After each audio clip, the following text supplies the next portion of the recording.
के मास्टर्स, सारे ध्यानार्थियों को स्वागत है अपने इस ग्लोबल पिरामिड मेडिटेशन में। एक आत्म जागृति वाला प्लेटफॉर्म, अपने आप को समझने का एक प्लेटफॉर्म में सबको स्वागत करते हैं। तो हम क्या है, कल स्टूडेंट के लिए कुछ बातें कर रहे थे, उसी का मैं थोड़ा सा 5 मिनट्स, क्योंकि वो स्टूडेंट वाला अभी एग्जाम टाइम भी चल रहा है, तो मैं स्क्रीन ये करती हूँ। हाँ जी, तो उसमें कल हम बातें कर रहे थे स्टूडेंट्स को कैसे हम एज ए पेरेंट्स उनको कैसे तैयार करें, किस टाइप का। कुछ तैयार नहीं करना, हमें उनको मोटिवेट करना है, ध्यान कराना है, बस ध्यान कराने के लिए मोटिवेट कराना है। तो साथ लेके बैठिए, कैसे भी उनको आदत में लाना है। एक बार वो ध्यान करने के इसमें आ गए तो सारे चीज अपने आप उनके साथ सही सही, मतलब अंदर से उनको ही एक तरह गाइडेंस मिलता जाएगा। तो इसमें मैं एक चीज और बोल रही थी कल, बच्चों को भी अपने आप में उनका जो लाभ कर्मा, यानी पास्ट टेंस, उनका पास्ट, हर जीव का एक पास्ट टेंस होता है। वो पास्ट टेंस उनको खींचता है। पास्ट टेंस क्या है, ये अकेला इसी जन्म का नहीं है। जो पहली बार इस को समझ रहे, आध्यात्म को समझ रहे, जो व्यक्ति पहली बार ध्यान को समझ रहे, वो उनको ये सुन के अजीब लगेगा। कौन सा पास्ट है? हमें लगता है जन्म से लेके अभी तक का पास्ट आप सोचते हैं। जन्म से भी नहीं, कोई कोई को याद भी नहीं रहता, वो तो पास्ट भी नहीं समझते। हम हिस्ट्री पढ़ते हैं तो सालों साल पुराना दिखाते हैं ना, दैट इज कॉल्ड पास्ट। ऐसे हमारा भी पास्ट होता है। हमारा, मेरा, जितने भी हमारे या मास्टर्स है उनका, अपने बच्चों का भी, ये नहीं बच्चे छोटे हैं उनका पास नहीं रहेगा, वो भी उतना ही स्ट्रांग अपना कर्म पास्ट लाइफ से लेके आए रहते हैं। इसी को पास्ट टेंस कहते हैं। नॉट इवन ये करंट लाइफ, इस लाइफ के अलावा भी वो अपने, हम कितने लाइफ लेके आए हमें नहीं पता उसके बारे में। कितना लाइफ टाइम हम जन्म मरण में फिरते आए हैं, जन्म लेते हुए। ये मतलब बॉडी विनाशी है, सोल अविनाशी। तो हम तो ये, हमारे साथ हम क्या है, अलग अलग अलग रूप में जन्म लेते आ रहे जा रहे। तो ये चलता आया, कोई जन्म में हमने कुछ कर्म ऐसे पूरा नहीं कर पाए, उसको मैंने फुलफिल नहीं हुआ, तो वो क्या हो जाता है, नेक्स्ट जन्म में कैरी फॉरवर्ड होता जाता है। Not even single life. ऐसे ही ये हमारे साथ जो है वही बच्चों में भी रहता है। उनका पास्ट लाइफ भी उनके ऊपर हॉबी होता रहता है। तो हम कितना भी बोले तो बच्चे अपना ही करते, मन का बोलते हैं ना। तो हमें उनको एक ऐसे पाथ दिखाना चाहिए, पाथ में लगा देना चाहिए। उससे उनको वो चीजें रियलाइज होते जाता है। उनको ये समझ आ जाए जो भी हमारे साथ अच्छा बुरा हो रहा है, ये मेरे लाभ कर्मा के हिसाब से हो रहा है। तीन चीजें यहाँ पे, past, past tense, past life यानी लाभ कर्मा। तो हम उसी को एक्सेप्ट करना, यानी प्रेजेंट टेंस। अभी हम करंट, प्रेजेंट, अभी के मोमेंट में, आज शाम से लेके अभी तक मेरे साथ जो भी हुआ, ये क्या हो गया, प्रेजेंट हो गया, प्रेजेंट टेंस। तो इसको हम लॉ ऑफ एक्सेप्टेंस कहा जा सकता है। जो भी हो रहा है मेरे साथ, इसको हमें एक्सेप्ट का अपनाना ही पड़ेगा। हम नहीं अपनाएंगे तो दुखी हो जाएंगे, किसी के ऊपर कंप्लेंट्स करेंगे, मतलब उसके कारण हो गया, इसके कारण हो गया, ब्लेम करते रहेंगे। तो जो हुआ, तो वो क्या था आपके साथ, वो पास्ट यानी लॉ ऑफ कर्मा था, जो आपके साथ हुआ। होने के बाद हमें क्या करना पड़ेगा, उसको एक्सेप्ट करना पड़ेगा। वो हो गया प्रेजेंट टेंस। अब प्रेजेंट टेंस को हम सुधार लिया, मतलब एक्सेप्ट कर लिए जो भी मेरे साथ हो रहा है। तो नेक्स्ट, अब हम फ्यूचर में क्या हम होप रखना है बेटर, तो उसको लॉ ऑफ होप कह सकते हैं। आज यानी अभी 1 घंटे पहले का लीजिए, और अभी का, नेक्स्ट 1 आवर बाद क्या होने वाला है। तो ये तीनों चीज कोई नहीं जानता है। ना ही पास्ट जानते हैं, बट प्रेजेंट को भी हम नहीं जानते हैं। बट जो हो जाता है ना, उस पे जीना हमें सीखना।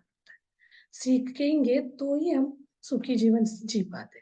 यही चीज बच्चों के ऊपर भी हो रहा रहता है। तो हम बच्चों को इसी को सोच उनको समझाए। जो भी बच्चे के साथ बच्चा, तो हम लोग है ना अपने संसार के प्रॉब्लम से ऐसे घिरे रहते हैं, वो सोचने का क्षमता हम खो बैठते हैं बच्चों के बातों से। उनका जो भी क्रिया हुआ रहता है उस पे उम्र हम उसके ऊपर हम चिल्लाने लगते हैं, सब किया आपने, करा नहीं, हमने पूरा सपोर्ट किया, आप नहीं कर पाए। उनका कर्म भी उनको आड़े आ जाते हैं ना, नहीं करने देंगे, है नहीं है तो ये सब चीजों को हम क्लियर पिक्चर बताएंगे, उसका जो कारण बताएंगे, तो बच्चों को लगेगा हाँ मेरे साथ ऐसे हुआ, तो मैं पढ़ना चाहती हूँ करना, फिर भी मैं भूल क्यों जाती हूँ। तो ये जानकारी रखते हुए हम करेंगे उसका रीजन से, वो उससे बाहर आने में इजी हो जाएगा। और हम भी इसको ऐसे समझे मेरे साथ जो भी हो रहा है, तो मेरा एक कोई पास्ट लाइफ का वो लॉ ऑफ कर्मा था, कर्मा का सिद्धांत। लॉ मतलब नेचर, प्रकृति का जो लॉ बोलते हैं ना, कर्मा का सिद्धांत के हिसाब से मेरे साथ जो हो रहा है वो है, जो भी मैं वो चाहे ना चाहे, अच्छे बुरे जो हो रहा है, लेकिन अब उस पे हमें खड़े उतरना, उस चीज को हमें फेस करना ही है। तो हमें क्या करना पड़ेगा, जो भी हो रहा है उस चीज को हमें एक्सेप्ट करना पड़ेगा। पास्ट है, प्रेजेंट टेंस यानी लॉ ऑफ एक्सेप्टेंस। और कल क्या होगा, हम ये नहीं है कल मेरे साथ ऐसा ही होगा करके हम नेगेटिव में नहीं जाना है। हम होप तो ये क्या रखना है, बेटर, कोई बेटर ही हो, सोच रखना है मेरे साथ अच्छा ही होगा, तभी अच्छा मैनिफेस्ट होगा। हम उससे पहले ही हम नेगेटिव बुरा होगा, ये सब के बावजूद भी हमें ध्यान करने से, इस अवेयरनेस में रहने से, जागृति में रहने से, जो हम बांध के लाए कर्मों को हम जला सकते हैं। ये सबसे बड़ी रिजल्ट है ध्यान करने का। तो इससे ज्यादा बोल नहीं सकती हूँ। तो अब हमें खुद डिसाइड करना चाहिए। तो ये सब करने से हम कर्मों को बदल नहीं सकते। तो कोई को नए जो आए ना इस पाथ में, उनको यही लगे सब हमारे साथ जो होगा उसको कोई बदल नहीं सकता, क्यों करना है, ये सब बोलते नहीं। कर्म को भी हम बर्न कर चला सकते हैं मेडिटेशन करने से। कैसे, एक एग्जांपल लेके हम ये करें, इसको समझे तो, किसी के साथ ऐसा कुछ हुआ, नेगेटिव ही लेके चलते हैं, अच्छे को तो हम किसी के क्रेडिट में नहीं जाते, हम तो उस पर अलग ही लेते। कोई हमारे साथ कुछ गलत हुआ, हम मेडिटेशन में नहीं थे, कुछ नहीं है, तो हमें क्या उसको सोच के दुखी हो जाते हैं। तो उससे बाहर निकलने में बहुत टाइम लेते, इतने दुखी दुखी उसी को सोचते सोचते सोचते डिस्टर्ब हो जाते, एक तरह डिप्रेशन मोड में चले जाते। वही हम जागृत में रहेंगे तो हमें क्या लगेगा, ये मेरा कोई व्यक्ति ने मेरे साथ धोखा किया, या कितने भी बड़े से बड़े हादसे मेरे साथ हुए, तो हमें मेडिटेशन या ये इस पाथ में रहने से, स्पिरिचुअल आध्यात्म में हमें अवेयरनेस रहेगा, ये मेरा कोई भी, कोई लाइफ में, जन्म में किया हुआ कर्म का रिजल्ट था, तो इसको मुझे एक्सेप्ट करना ही पड़ेगा। ऐसे सोच आते ही वो वाला रिजल्ट का ये चेंज हो जाएगा। तो आप इसको हर मिनट हर दिन इस टाइप का सोच में आपका आता जाएगा, तो आपको आगे आने वाले कर्म में भी बदलाव आएगा। जो आप पिछले लाइफ में जो लेके आए थे वो कर्म भी पास्ट प्रेजेंट में उसका इम्पैक्ट का असर कम होता जाएगा। तो नेक्स्ट फ्यूचर के लिए आप एक होप, लॉ ऑफ होप को समझते जाएंगे। तो ऐसे मेरे साथ होगा करके हम क्रिया करना नहीं छोड़ना ना, एक्टिव कार्य तो करना है। तो ऐसे सोच के अवेयरनेस में रहते हुए नेक्स्ट कार्य करें, तो हमें अवेयरनेस ऐसे रहेगा, अरे ये नहीं, ये गलत है, इसको करूंगा तो ये तो मुझे जन्म जन्म से मेरे पीछे नहीं छोड़ेगा, क्योंकि कल मैंने इसको फेस किया था। किसको, ये मेरे साथ गलत हुआ था, यानी लॉ ऑफ एक्सेप्टेंस किया था, मेरा पास्ट कर्मा के हिसाब से मेरे साथ गलत हुआ था। तो हम इस अवेयरनेस में रहने से क्या हो जाएगा, कल भी हमारा सुधर जाएगा। तो हम अंदर भाव भी, ये कर्मा वाले क्लास में बताया मैंने, अंदर भाव करते हैं तो कर्म अपना बंध जाता है। हम अवेयरनेस में रहेंगे तो कोई व्यक्ति हमारे साथ गलत करने पे भी हमारे उनके तरफ कोई नेगेटिव भाव नहीं जाएगा। तो ये बीमारियां आ रहे, कोई गलत व्यक्ति हमें इस करंट लाइफ में मिल रहा है प्रेजेंट में, ये सारे रीजन है लॉ ऑफ कर्मा का ही। हम बीमार होते, बीमार होने का भी वही रीजन रहेगा, कोई पिछले जन्म का ही कोई कारण इस जन्म में हमें बीमारी के इसमें रूप में आके वो डिस्चार्ज होगा। चार्ज को डिस्चार्ज करना है, उसका एक प्रकृति का नियम है। उस नियम को कोई नहीं तोड़ सकता और प्रकृति का लॉ को भी कोई नहीं बदल सकता है। तो वो एक एक ये भी हम तोलते हैं ना, वो तोल में भी कोई ये नहीं करेंगे, वो मतलब कम ज्यादा नहीं करेंगे, उनका एक पॉइंट पॉइंट में भी वो बैलेंस करके हमें रिटर्न में देगी नेचर। हम अच्छा करें तो अच्छा हमें रिटर्न मिलेगा, बुरा करें तो बुरे का हिसाब होके हमें रिटर्न मिलेगा। ये हम इस अवेयरनेस में रहने से समझ में आता है। इस वाले पाथ में हम बच्चों को डालेंगे तो देखिए उनका क्या लाइफ रहेगा, इतना सुंदर जीवन रहेगा। कोई भी वो पास हो फेल हो, ज्यादा मार्क्स ले कम मार्क्स ले, कोई भी बातों के लिए कुछ भी हमें असर नहीं होगा, इम्पैक्ट नहीं होगा, ना नेगेटिव ना पॉजिटिव। तो ये सारे को बियॉन्ड हम सोचते हैं तो ये सब हमें संसार चलाने के लिए ये समझ करना है। लेकिन ये संसार को हट के हम सोचे तो हम तो इन सब के लिए हम कुछ है ही नहीं, बिकॉज ये बॉडी हमने, तो वो वाला आगे लेवल नेक्स्ट स्टेप में आपको समझ आए। पहले हमें संसार चलाने के लिए क्या चाहिए, प्रेजेंट पास्ट प्रेजेंट फ्यूचर को समझ के चलना है। इसको हम डेली रूटीन में अपना लिया तो हमें इसके ऊपर वाले स्टेज में, यानी मैं ये शरीर में हूँ, आत्मा में जीने का अपने आप आ जाए। आत्मा में जीने का हमें आ गया तब तो हम कुछ भी नहीं देखेंगे, हमारा वो भी अभिमान भी नहीं देखेंगे, स्वाभिमान भी देखेंगे नहीं देखेंगे। तो इन सबसे ऊपर उठ के हम जीने का आदत में हो जाए। तो कोई कल मैंने ऐसे एक बात सुनी, उनके लिए कोई भी हमें, ये तो हमेशा बोलते आते, हमें भी बताया जाता था क्लास में लेती थी, तो कोई भी आपको अवमान करता है तो उनका कृतज्ञता दिखाना चाहिए, क्योंकि हमें कर्मों से निकालने के लिए वो हेल्प किया करके।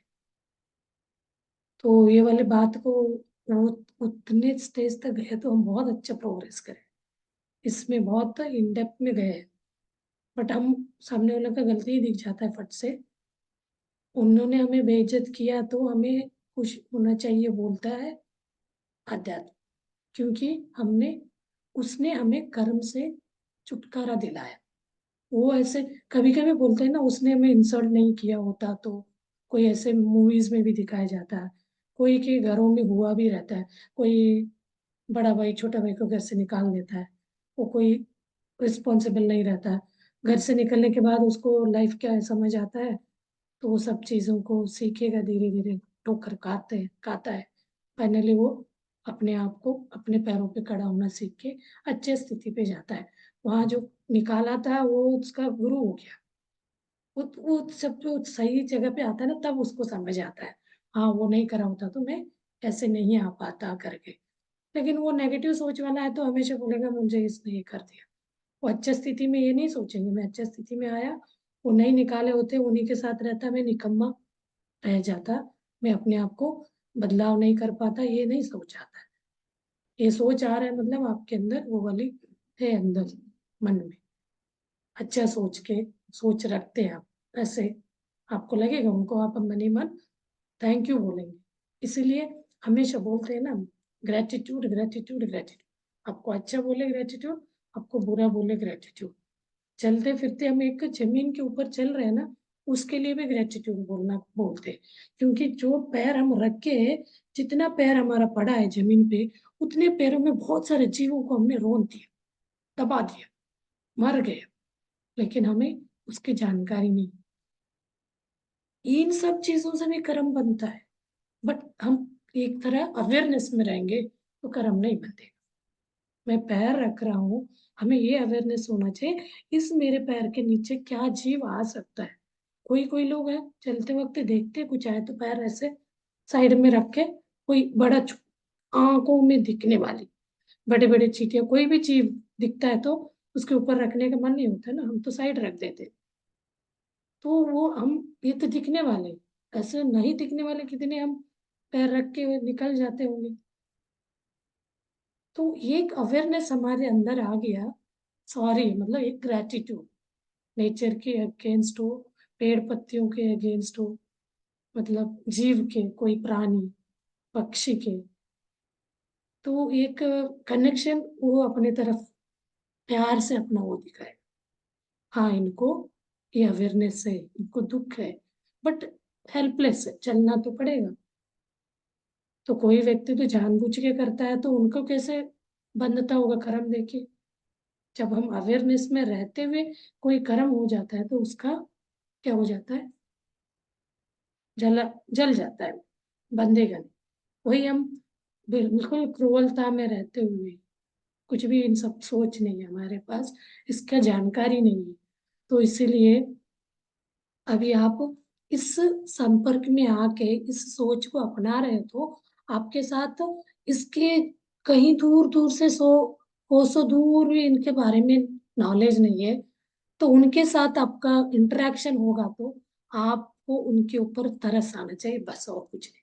बेचारे, उनको इसके बारे में पता ही नहीं, ये सबसे, ना कि हम उनका मुंह नहीं लगना है, तो जजमेंट नहीं करना है, किसी का क्रिटिसाइज नहीं करना, किसी के मतलब, क्योंकि वो अपना कर्म लेके आया वो वाला, वो तो अपना वो कर रहा है, कर्मों से निकल रहा है।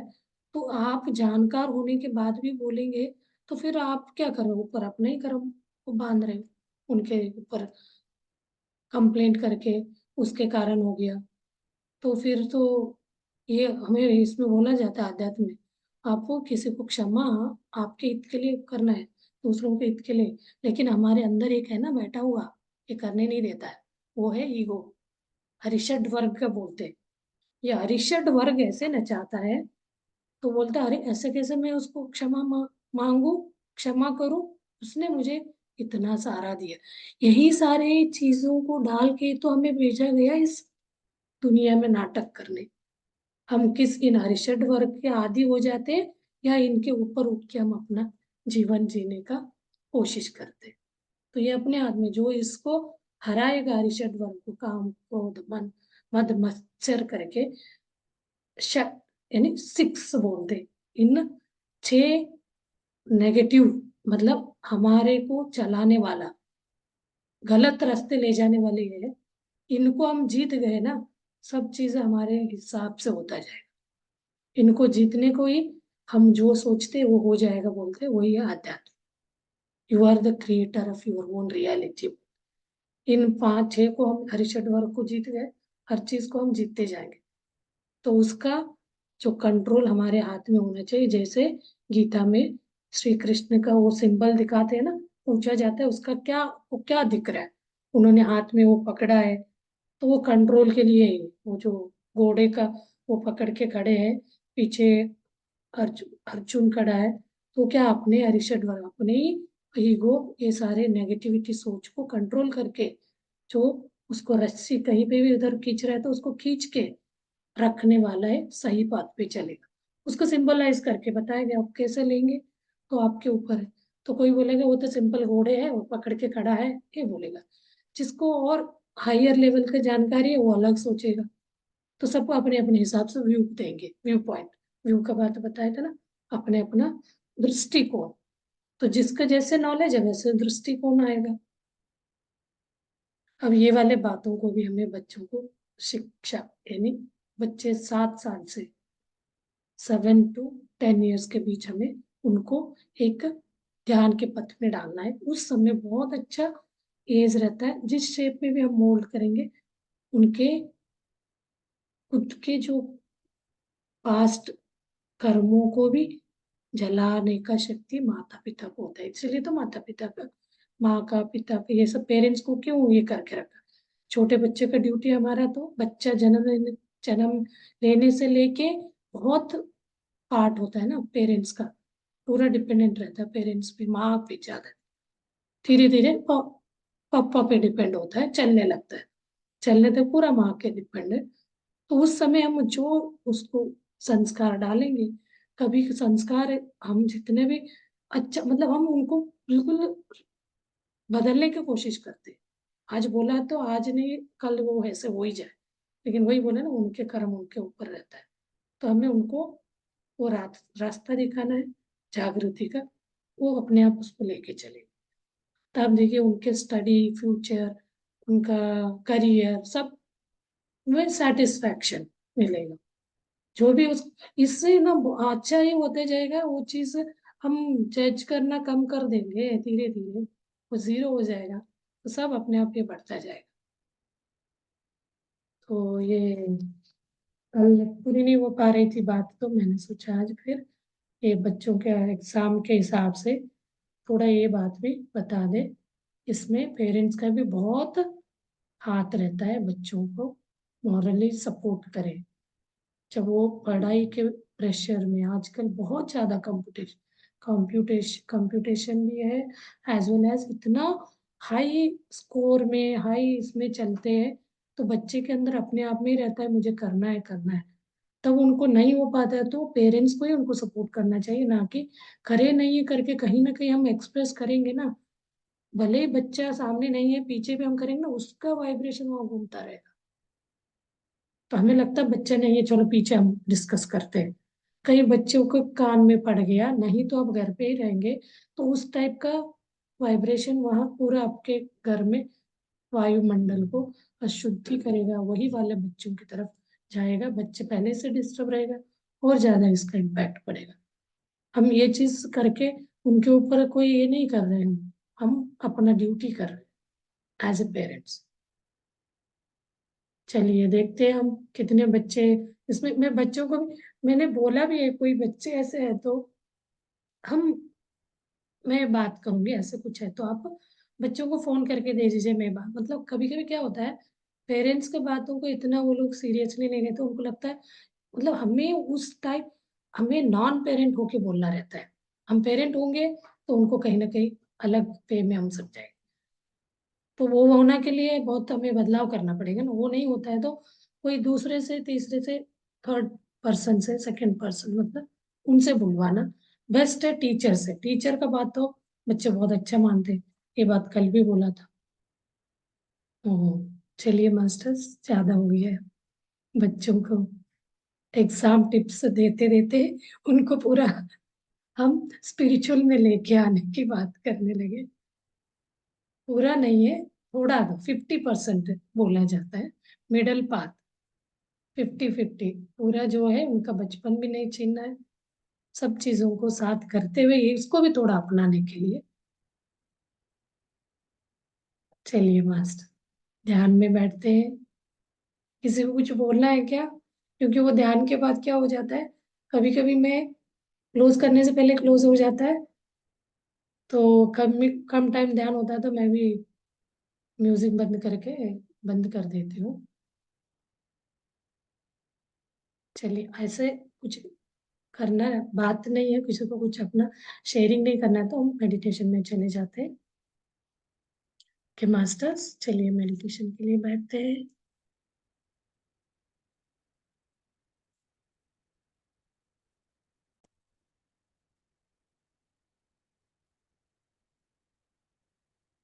कि मास्टर्स मेडिटेशन के लिए बैठ जाइए। सबको पता है मेडिटेशन का प्रोसीजर क्या है।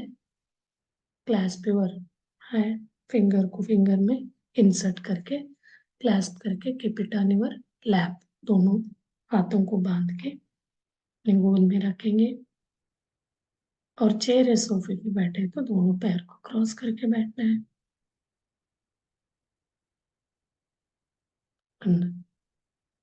स्लोली अपना दोनों नेत्र बंद करेंगे and relax your whole body.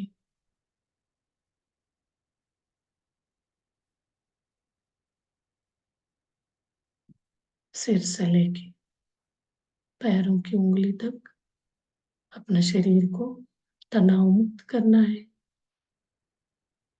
Relax करना।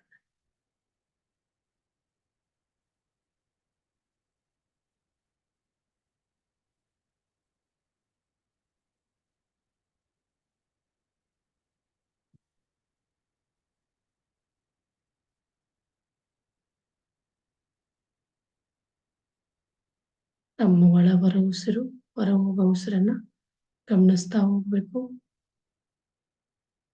ಪೂರಾ ಶರೀರ ರಿಲ್ಯಾಕ್ಸ್ ಆದ್ಮೇಲೆ स्टार्ट ऑब्जर्विंग योर ओन सहज प्राकृतिक नेचुरल ब्रेथ। ब्रेथ के ऊपर कोई दबाव नहीं होना चाहिए, ना कुंभक ना रेचक, रोक के नहीं रखना। जो चलते फिरते इंसान का श्वास चलता है, ಸಹಜವಾದ ಉಸಿರನ್ನು ಗಮನಿಸೋದೆ ಆನಾಪಾನಸತಿ ಅಂತ ಹೇಳ್ತಾರೆ. ಆನ ಅಂದ್ರೆ ಒಳ ಬರೋ ಉಸಿರು, ಅಪಾನ ಅಂದ್ರೆ ಹೊರ ಹೋಗೋ ಉಸಿರು. ಈ ಉಸಿರನ್ನು ಕಂಟಿನ್ಯೂಸ್ಲಿ ನಾವು ಗಮನಿಸ್ತಾ ಹೋದ್ರೆ ಅವೆರಡೂ ಉಸಿರು ಒಂದು ಪ್ಲೇಸಲ್ಲಿ ಅನುಸಂಧಾನ ಆಗುತ್ತೆ. ಅಂದ್ರೆ ಎರಡು ಐಬ್ರೋ ಮಧ್ಯದಲ್ಲಿ ಮೀಟ್ ಆಗುತ್ತೆ, ಅದಕ್ಕೆ ಸತಿ ಅಂತಾರೆ. ಇದನ್ನ ಪಾಲಿ ಲ್ಯಾಂಗ್ವೇಜ್ ಅಲ್ಲಿ ಆನಾಪಾನಸತಿ ಧ್ಯಾನ ಅಂತ ಹೇಳ್ತಾರೆ. This is the first step of meditation. तो उसके बाद का स्टेजेस अपने आप अनुभव होता जाएगा। जैसे जैसे हम अपना सहज श्वास को देखते जाते हैं, धीरे धीरे हमारा विचार कम होते होते शून्य स्थिति में आ जाएंगे।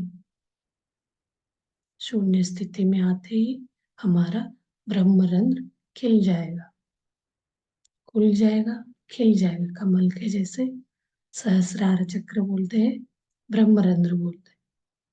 वो खुलेगा तो उसको खुलते ही अनगिनत शक्ति, एनर्जी, कॉस्मिक एनर्जी अपना शरीर में फ्लो होने लगता है। फ्लो होके अपना शरीर के अंदर का 72,000 नाड़ियों को क्लींस करेगा। इस प्रोसेस को कहते हैं कायोपासना। कायोपासना एक एक नाड़ियों को शुद्ध करता जाएगा। उसके अंदर इलेक्ट्रोमैग्नेटिक फील्ड, इलेक्ट्रिक एनर्जी पास होता जाएगा। जहाँ जहाँ इजी फ्लो होगा तो हमें बहुत अच्छा फील होगा, उस सेंसेशन को भी हम महसूस कर सकते हैं। जहाँ कहीं उसको रास्ता नहीं मिलेगा, अपने नाड़ियों का ब्लॉकेज मिलता है, तो उस जगह में हमें अनइजीनेस फील होगा, इचिंग सा फील होगा। तो उस दर्द को, उस चीज को हमें सहन करना चाहिए। वो तो धीरे धीरे ध्यान करते करते ये सारे अनइजीनेस, ब्लॉकेज क्लींस होता जाएगा। हम हेल्दी होते जाएंगे, अवेयरनेस के स्थिति में भी आते जाएंगे। जब अपना पूरा शरीर में सारे नाड़ी मंडल शुद्ध होने के बाद ओवरफ्लो जब होने लगता है कॉस्मिक एनर्जी, तब अपने दोनों बोन के बीच एक तरह का एक्टिवेशन शुरू होता है। उसको कहते हैं third I activation. This is third step. तो ये स्टेप मैं कभी कभी बोलती हूँ गाइडेड में या ध्यान में भी बताते। इसलिए ये आनापन करते करते होता क्या है, ये सारे चीज ऑटोमेटिकली होता जाता है। तो आपको ओनली सहज श्वास को देखना, एक समझना है। उसी को देखते आप बैठेंगे तो आगे का ऑटोमेटिकली सारे प्रोसेस होता जाएगा। ओनली कंडीशन इज दैट आप थॉटलेस स्टेट में होना बहुत जरूरी। थॉटलेस स्टेट जोर जबरदस्ती नहीं होना है, अपने सहज श्वास को देखते जाएंगे तो अपने आप हम थॉटलेस हो जाते। तो इस प्रोसेस के बीच कहीं आपको नेगेटिव थॉट्स विचारे आके डिस्टर्ब करने लग गए तो फिर हम अपना नेचुरल ब्रेथ की तरफ जाना है। आते हुए श्वास और बाहर जाते हुए श्वास को देखते जाएंगे तो हम वापस अपने शून्य स्थिति में आ जाएंगे। इसी प्रोसेस को हम मजे से एक रिथमिक वे में लंबे टाइम तक बैठ के करेंगे तो बहुत अच्छे अच्छे अनुभव होंगे। बहुत अच्छे मास्टर्स आके हमें गाइड करेंगे, इंट्यूशंस मिलेंगे। जो कोई भी डाउट्स है, प्रॉब्लम है, उसका सॉल्यूशंस हमें मिलेगा। तो इसीलिए हम ज़्यादा टाइम तक ध्यान करना बहुत ज़रूरी है। जैसे जैसे हमारा एज बढ़ता जाता है तो हमारे प्रॉब्लम्स भी इतना जटिल होते जाते हैं। उस जटिलता को ढीला लूज करने के लिए लंबे टाइम का ध्यान करना बहुत ज़रूरी है। तो लंबे टाइम के लिए हमें कोई अपना अपने मनपसंद म्यूजिक लगा के बैठ के भी हम ध्यान करेंगे तो बहुत अच्छा मन लगेगा।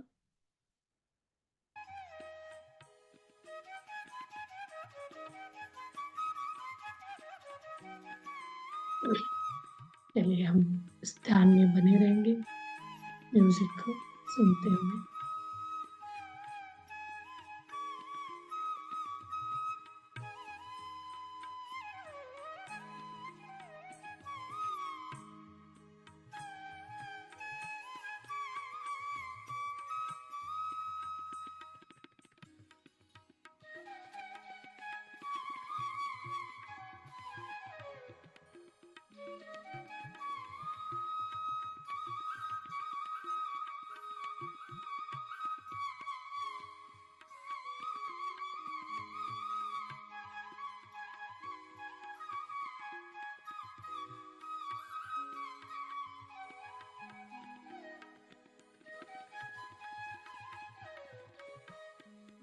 मास्टर्स, आपको बहुत अच्छा ध्यान लगा है तो आप ध्यान को कंटिन्यू कर लिया करिए। और आपको बाहर से ध्यान कराने वाले का रूल होता है ध्यान से बाहर लाने का, वो तो हम एक एक दो दो घंटे कराते हैं। यहाँ के 30 मिनट्स का ध्यान होता है। तो आप इसको आगे म्यूजिक के बाद भी मौन ध्यान में 5-10 मिनट कंटिन्यू करके प्रॉपर वे में ध्यान से बाहर आ जाइए। तुरंत आंखें नहीं खोलना चाहिए, उससे पूरा एनर्जी बाहर चला जाता है। तो प्रोसेस हो रहा रहता है, उसको डिस्टर्बेंस आता है।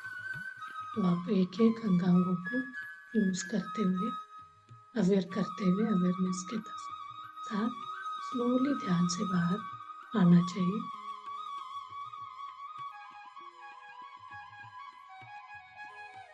म्यूजिक के बाद मौन ध्यान का बहुत आनंद आता है। उस मौन ध्यान का अनुभव जरूर लीजिए।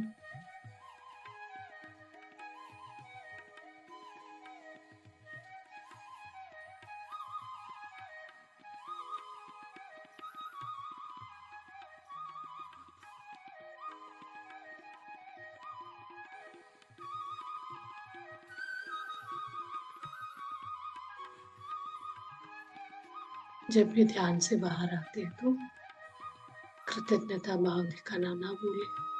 ग्रेटिट्यूड, अपने माता पिता को, अपने शरीर के अंगांगों को थैंक्स बोलना है। अपने साथ जो साथ में ध्यान कर रहे उन सारे साथियों को भी हमें धन्यवाद बोलना चाहिए, क्योंकि हर एक साथी का अपने अपने गाइड, जो स्पिरिट गाइड्स होते हैं, वो भी आके हमें हेल्प करते रहते हैं।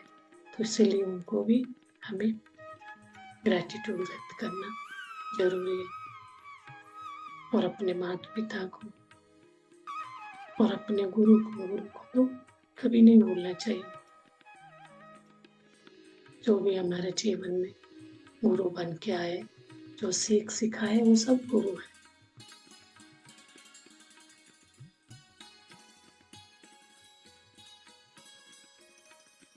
सारे गुरुओं को भी ग्रेटिट्यूड व्यक्त करना चाहिए। आफ्टर ध्यान तालियों के साथ, तो उससे आपको पूरा बॉडी फील उठेगा, खुशियों से भरा रहे।